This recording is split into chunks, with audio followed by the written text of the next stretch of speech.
On a stormy night, in a small, secluded village in India, there stood an old mansion that everyone in the village avoided. It was called the Cursed Haveli, and rumors surrounding it were as chilling as the wind that howled through its broken windows. For years, no one dared to go near it.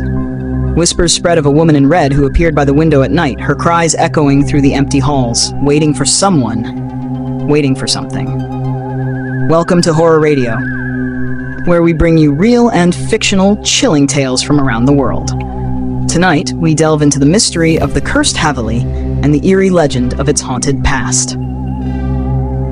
Years ago, this mansion had once been the scene of a grand wedding. Sudha, the beautiful daughter of the mansion's owner, was in love with a young man named Arjun, but her family, bound by traditions, refused to accept him as a suitor.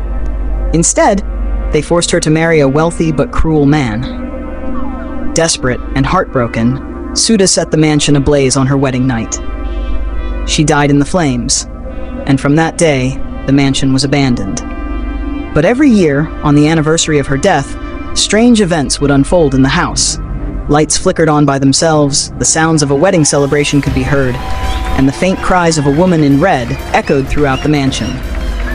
Years later, a new family, unaware of the mansion's dark past, moved in. Rajath, the father, dismissed the ghost stories as nothing more than superstition. But it wasn't long before strange things began to happen. His young son, Vivek, began talking about a woman in a red dress walking through the hallways at night, calling out his name.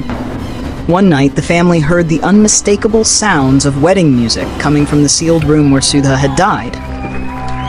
When they went to investigate, they found nothing but silence. But as they turned to leave, something caught Rajath's eye. On the large mirror in the hallway, a blood-red message appeared. "You will burn like I did." Terrified, Rajath sought the help of a local priest. The priest revealed that Sudha's restless spirit was trapped in the mansion, seeking vengeance on anyone who dared to enter. The only way to calm her was to retrieve the lost wedding ring that had vanished on the night of the fire. It was believed to be hidden in the mansion's dark and forgotten basement.